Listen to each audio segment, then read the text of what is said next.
Yo os voy a invitar a que en esta mañana abráis la Biblia por el libro de Primera de Corintios, capítulo 2, y al mismo tiempo busquéis el libro de Hechos, capítulo 13. Primera de Corintios, capítulo 2, va a ser nuestro texto base y nos vamos a apoyar en el texto que nos narra Hechos de los Apóstoles en el capítulo 13. Así que tened los dos abiertos por ahí. ¿Por qué los dos textos en esta mañana? Pues hermanos, hoy en nuestro estudio tendremos la bendición, el privilegio, la oportunidad de ver la evangelización en acción. ¿Qué quiero decir con esto? Hoy, a través de las Escrituras, a través de la palabra de Dios, vamos a profundizar, entrar y ver la predicación del Evangelio por dentro. ¿Cómo es predicar el Evangelio? ¿Qué debemos compartir cuando evangelizamos? Todos hablamos en términos cristianos de evangelización. ¿Qué es la evangelización? ¿Qué se dice cuando uno evangeliza? En eso nos vamos a centrar en nuestro estudio de esta mañana. Por eso tenemos dos textos en Primera de Corintios capítulo 2 y Hechos capítulo 13. Nos vamos a sumergir de lleno en lo que significa compartir el Evangelio. ¿Qué es eso de compartir el Evangelio? ¿Qué compartimos? Oramos y pedimos que el Señor bendiga nuestro estudio en esta mañana. Padre, te damos las gracias por tu presencia entre nosotros. Agradecemos, Señor, que podamos estar en este lugar en libertad, adorando tu santo y bendito nombre. Nosotros decimos que no hay nadie como tú. Tú eres el único, el más fuerte, el poderoso. Tú sanas, tú salvas. Eres el eterno, eres el principio y el fin. Padre, tú has tenido a bien enviar a tu Hijo Jesucristo a este mundo para redimirnos, salvarnos y darnos el don de la vida eterna. Así que hoy, Señor, no tenemos más remedio que postrarnos ante ti y adorarte. Tú lo mereces. Has hecho méritos más que suficientes para que nosotros rindamos hoy nuestras vidas a ti. Ahora, Señor, lo queremos hacer poniendo toda la atención en tu palabra. Señor, que nada interrumpa, que oigamos tu mensaje con claridad.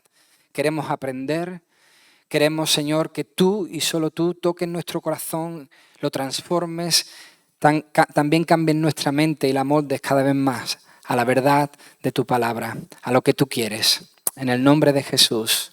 Amén.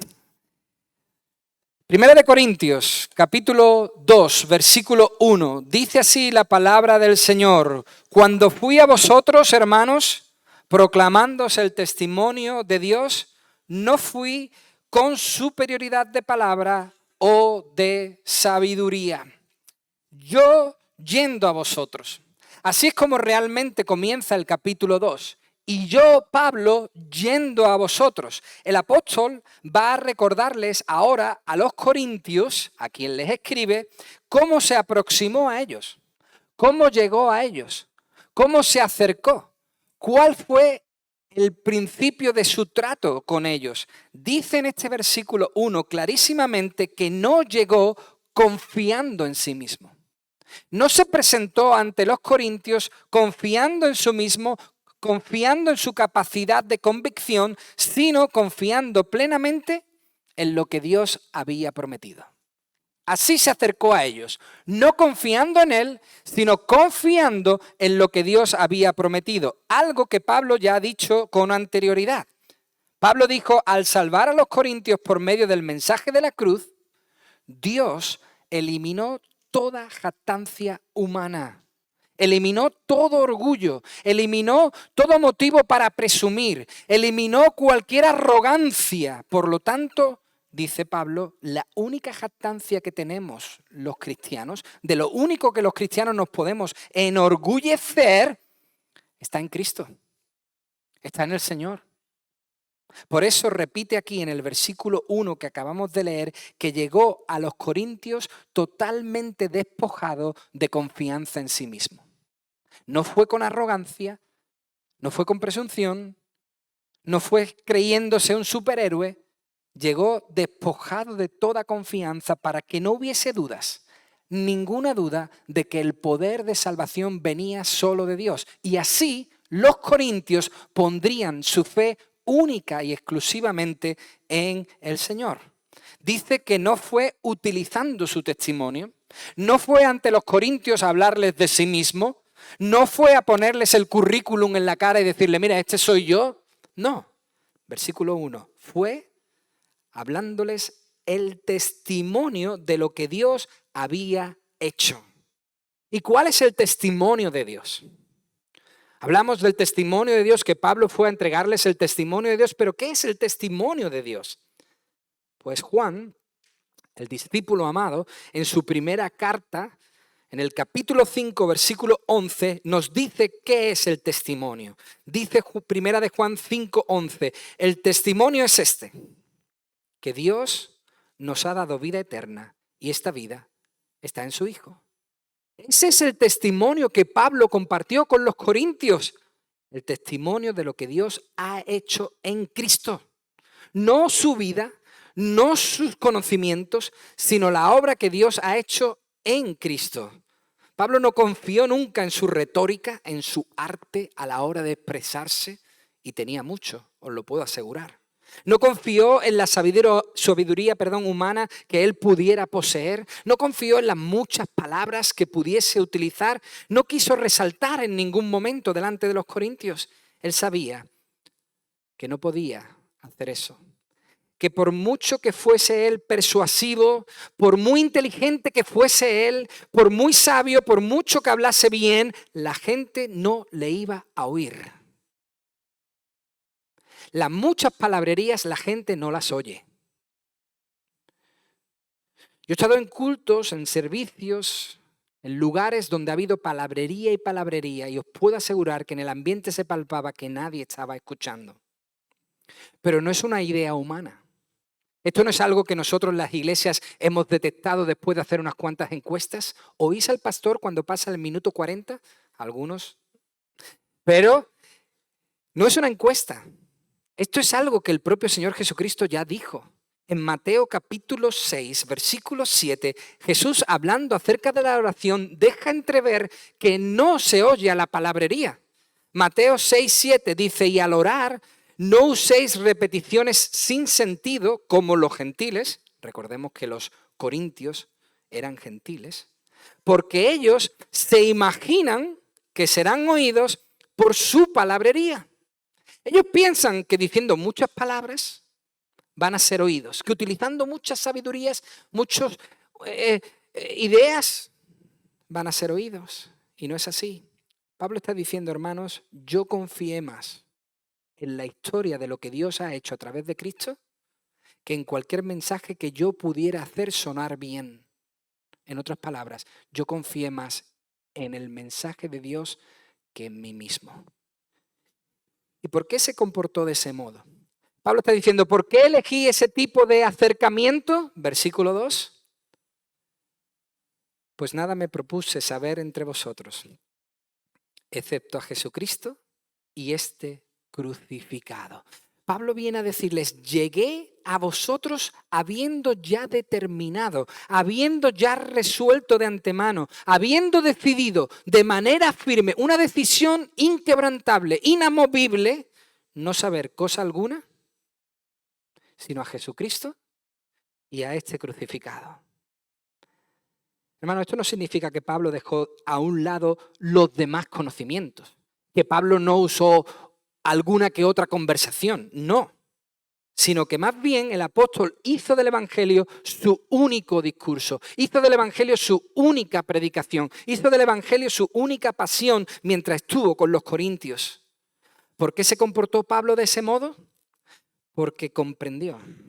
Y esto es un concepto que nosotros todos debemos entender. Porque Pablo comprendió, entendió, le entró en la cabeza que la predicación del Evangelio solo puede poseer dos cosas.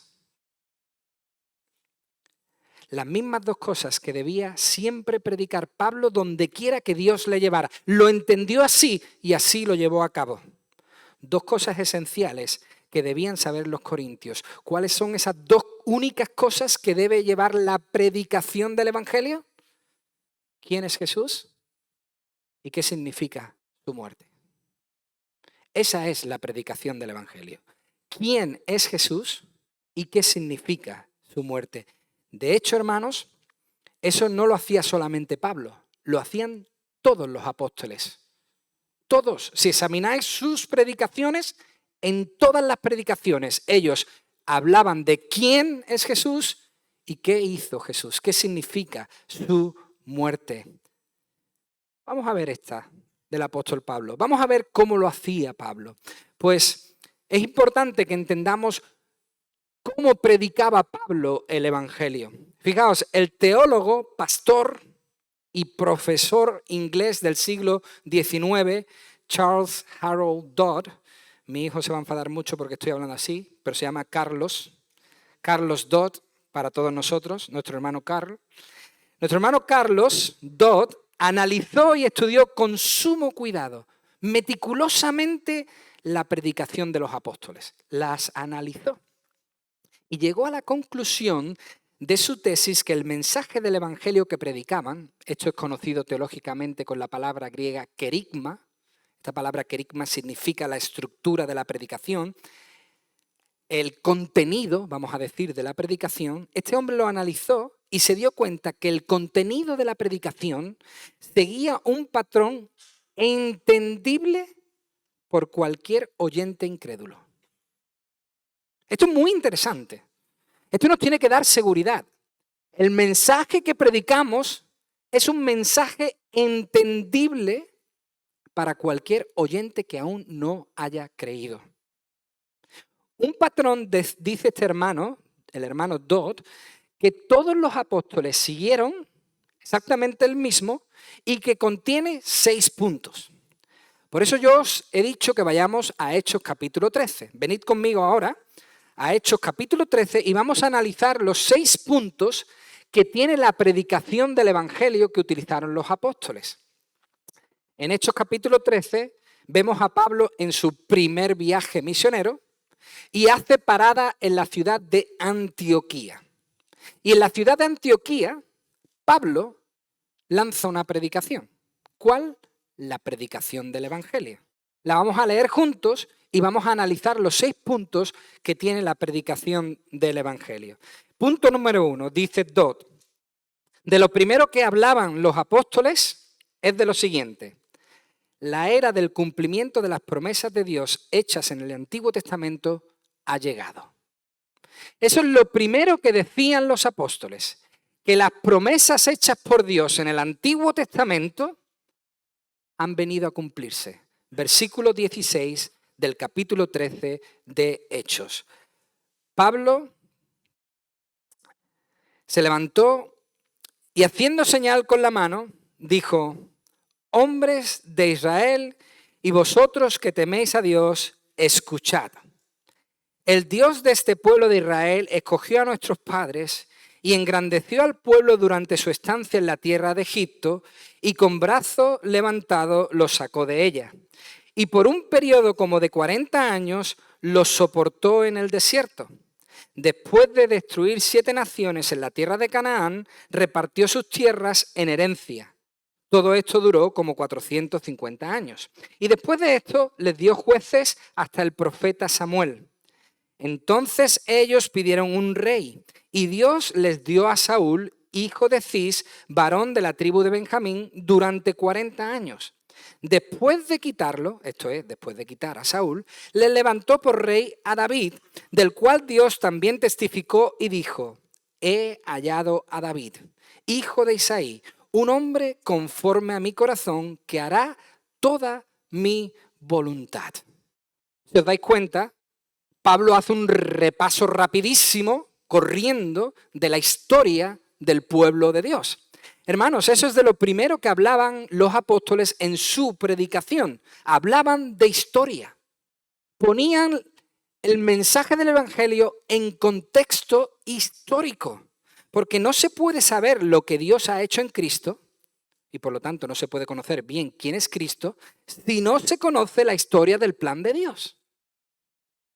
Es más complicado conocer, llegar a aceptar lo que Cristo hizo por nosotros si no entendemos el contexto donde está marcada su llegada. Por eso, hermanos, el Antiguo Testamento es vital para nosotros. A mí me enerva un poco. ¿Enervenamiento se dice? No se dice, ¿no? Envenenamiento sí se dice, pero no vamos a llegar hasta ese punto. A mí me da un poquito de rabia a veces escuchar, y entre ellos escucho a algún creyente, hablar del Antiguo Testamento con desdén, como si fuese algo arcaico, como si fuese el primer tiro errado de Dios.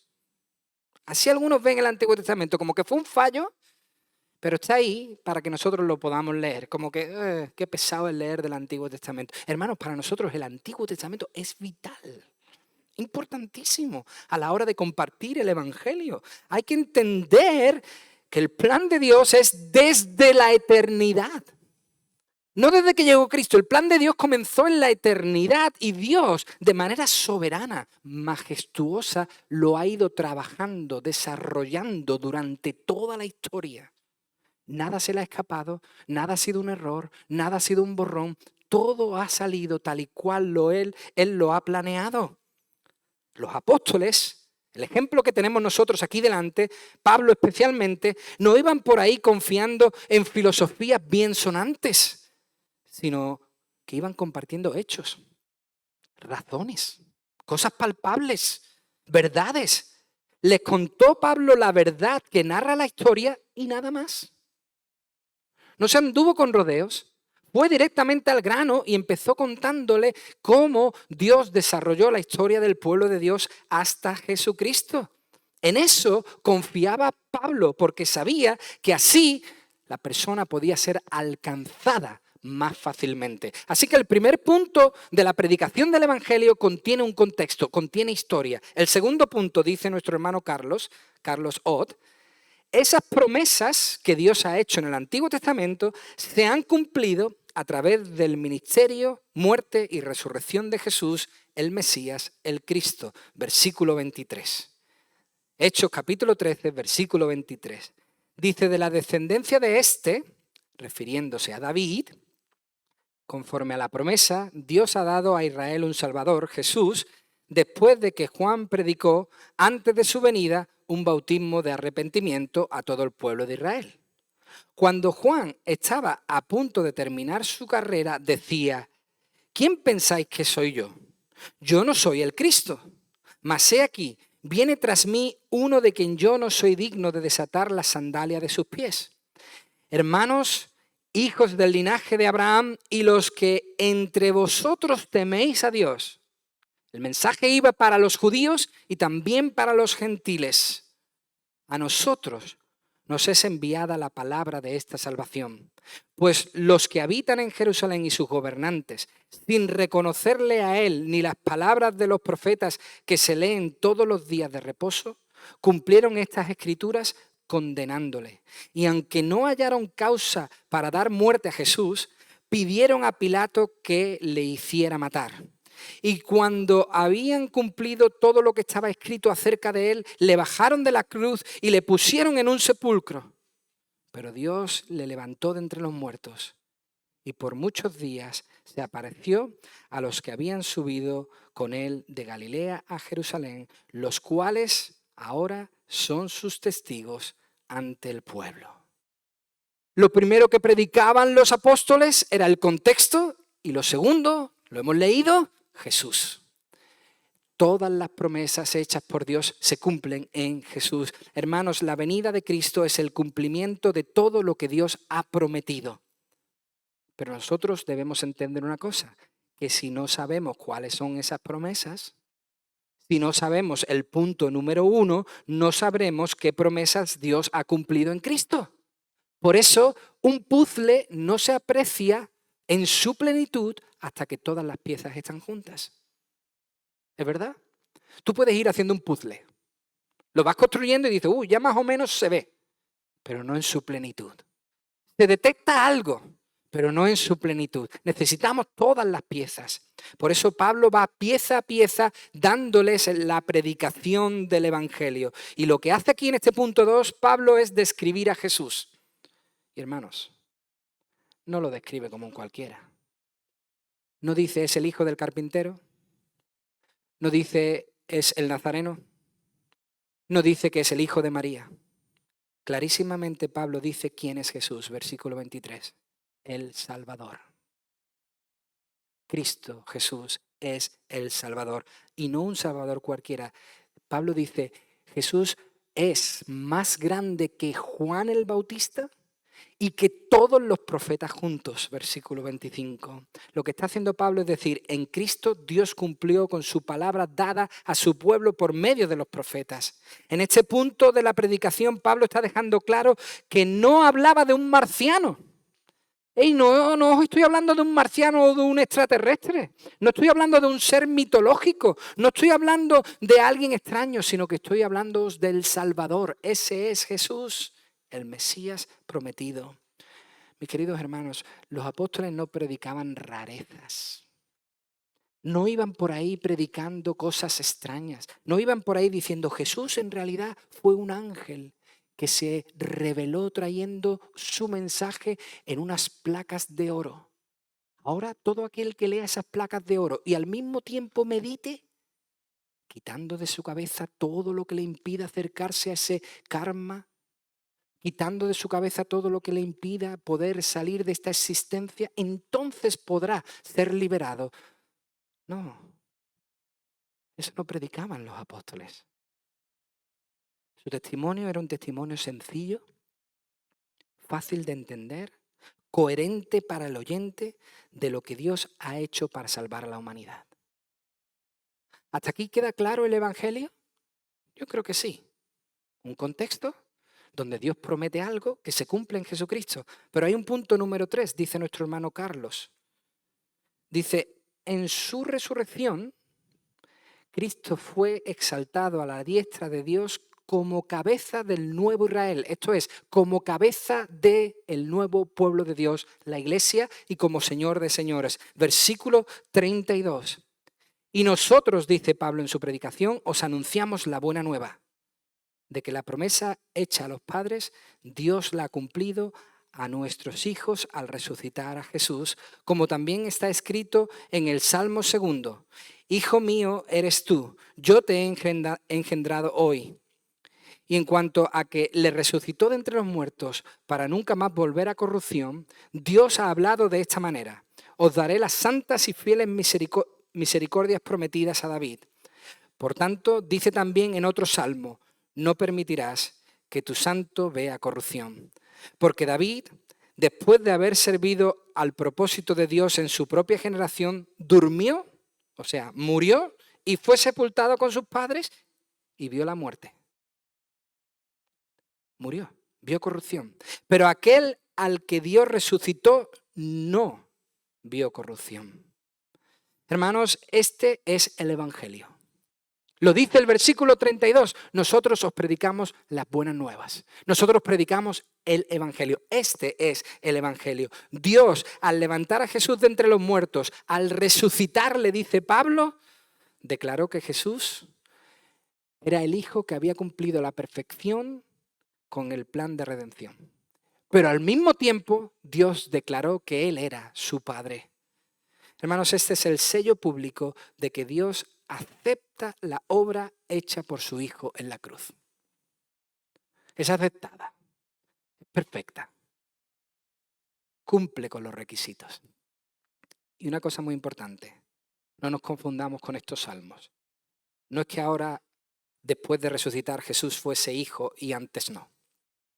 Eso no es así, sino que ahora es proclamado al mundo que su obra es perfecta y es aceptada. Ahora es proclamado, dicho públicamente, que la obra de Cristo es culminante. Y por eso Dios, dice Filipenses 2:9, le exaltó hasta lo sumo, le puso por encima. Hay una historia, unas promesas que cumple Jesucristo. Jesucristo no solamente cumple con esas promesas, sino que es exaltado, resucitado.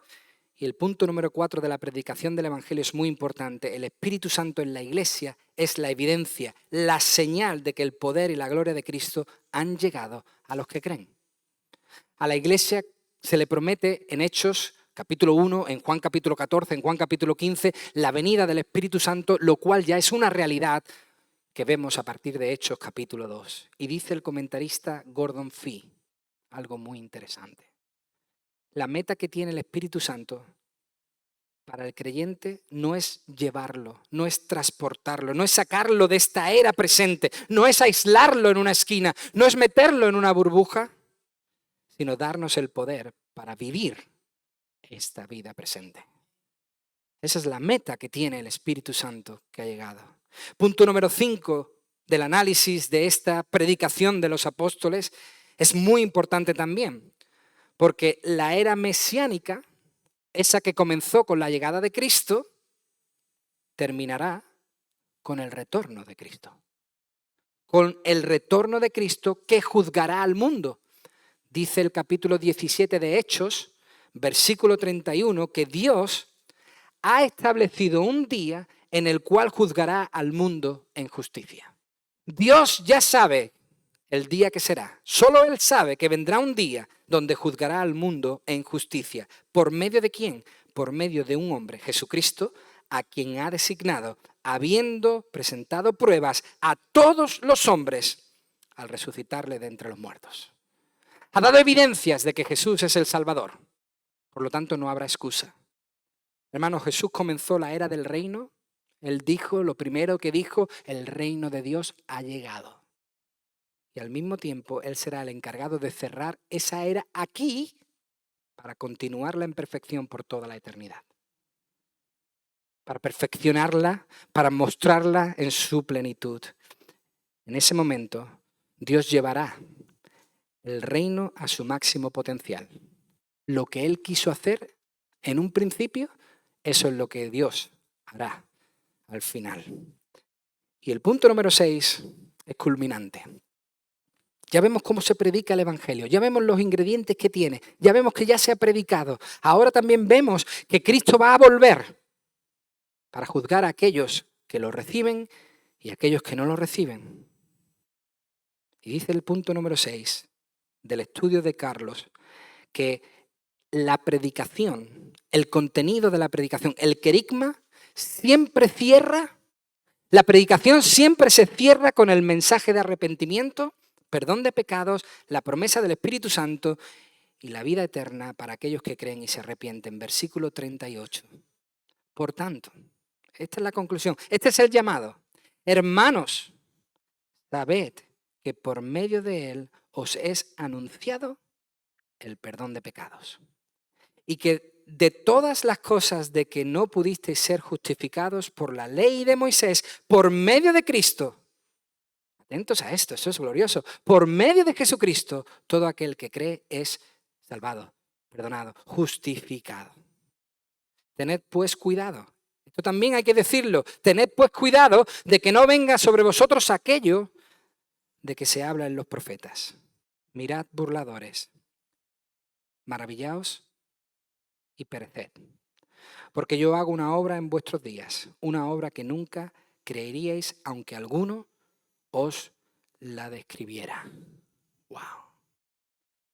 Hermanos, la idea con el mensaje del Evangelio, la idea cuando predicamos el Evangelio, es que este creíble y razonable mensaje de la predicación sea aceptado y no rechazado.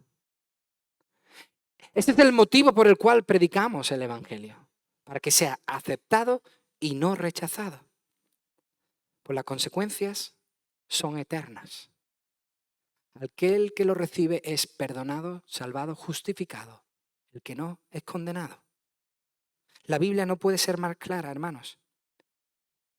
Yo confío que Dios en su misericordia y por su tremendo poder hará que esas personas a las que les predicamos el Evangelio no se resistan y las convierta. Yo confío en el poder y la misericordia de Dios.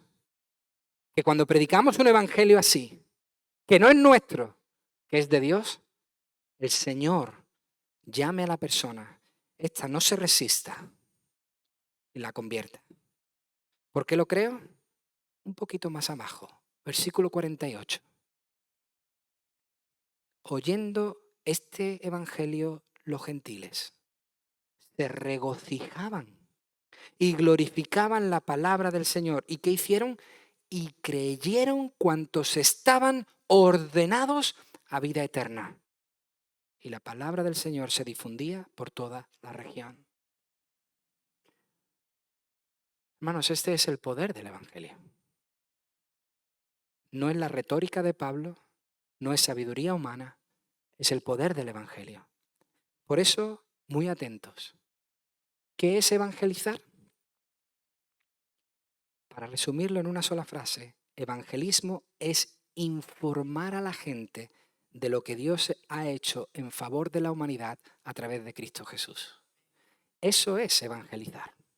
Informar a la gente, tal y como lo hizo Pablo, de lo que Dios ha hecho a través de Cristo Jesús. El viernes en nuestra reunión en la casa de la familia Vidal hablábamos precisamente de esto. Todos nosotros decíamos, sí, conozco a alguien que me dice, yo creo, pero... ¿Alguien conoce a una persona así? Yo creo, pero... Lo que realmente estamos diciendo es que la persona quiere creer, pero le falta información. Le falta oír el completo evangelio de Cristo. Por eso Pablo dice, yo cuando fui, ¿para qué me iba a poner a hablaros de otra cosa? ¿Para perder el tiempo? No, decidí. Y he decidido, donde quiera que vaya, predicar quién es Cristo y lo que Él hizo. Continúa en el versículo 3, volvemos a 1 Corintios capítulo 2, y dice Pablo en el versículo 3, y estuve entre vosotros con debilidad y con temor y mucho temblor. Hermanos, esta también es una realidad. Presentar la gloriosa predicación del Evangelio no es fácil, no es sencillo. Pablo lo dice aquí claramente. Puede ser que con debilidad se estuviese refiriendo a una enfermedad que él estaba pasando durante ese tiempo. No lo sabemos. También hay que decir que Corinto, la ciudad donde estaba, era una ciudad enorme, más grande que Atenas, superpoblada, cosmopolita, llena de filosofías humanas, con gente muy sofisticada, intelectuales, sabios, maestros, pensadores. Y a eso a Pablo le impresionó. Claro que le impresionó. Le hizo temblar las rodillas. Yo ya he conseguido que mis piernas no tiemblen, porque este púlpito se ve por aquí. Cuando teníamos uno cerrado lo tenía fácil, pero es impresionante colocarse delante de gente para predicar el Evangelio. Pero hermanos, aunque eso intimidaría a cualquiera, jamás puede intimidar a una persona que confía más en el mensaje que en quien lo da.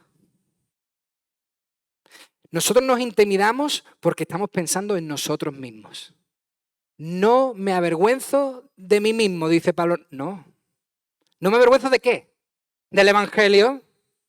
Porque es el poder de Dios para salvar.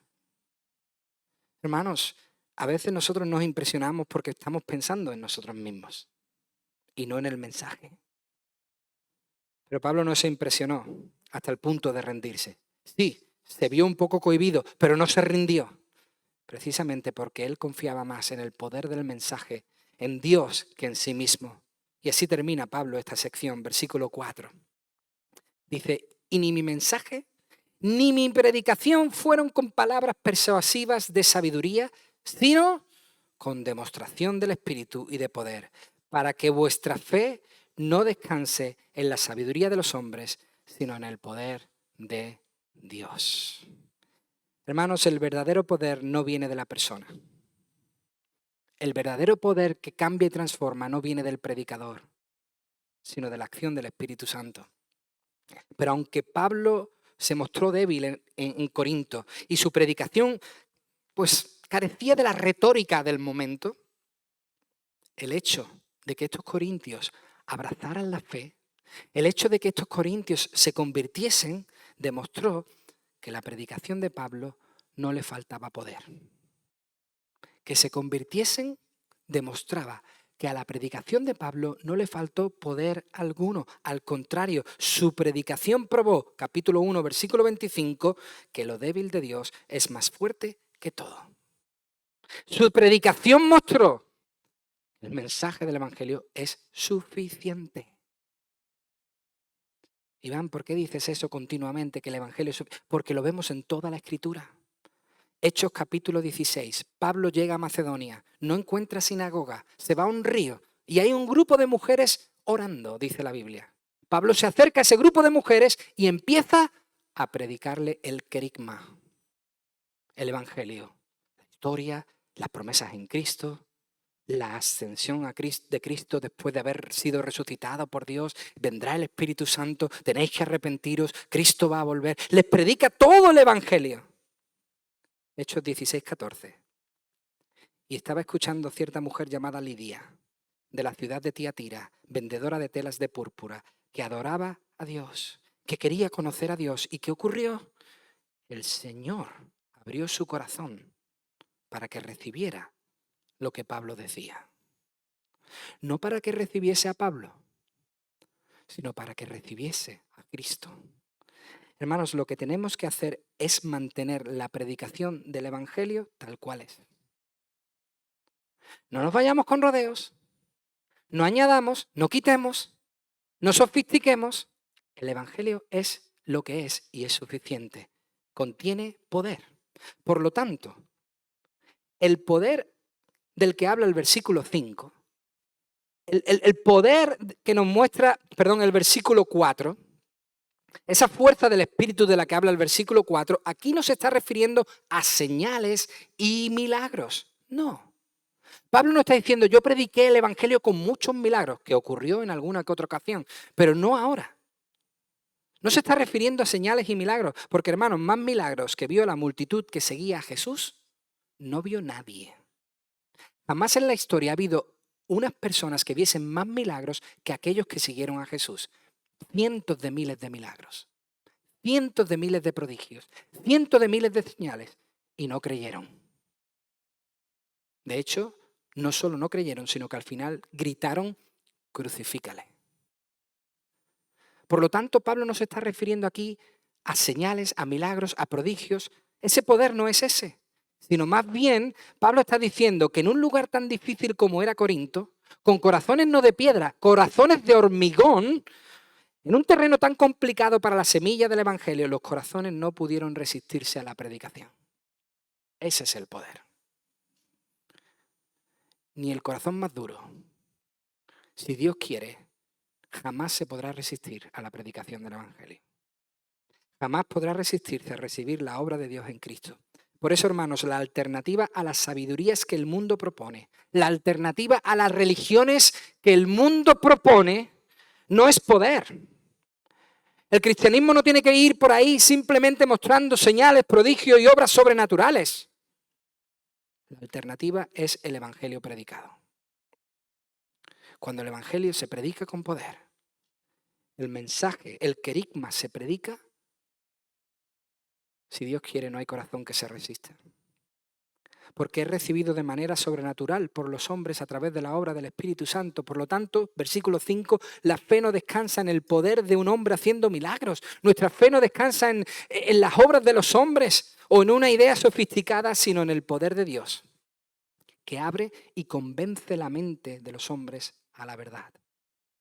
De ahí que Pablo diga en el versículo 5, no vine con palabras persuasivas. No descanso en eso, no confío en eso, descanso en el testimonio de Dios. ¿Quieres que tu mensaje llegue con poder? Háblale a la gente de Dios. Decide, proponte en tu corazón predicar quién es Cristo y lo que hizo Cristo. Y confía, porque es más que suficiente.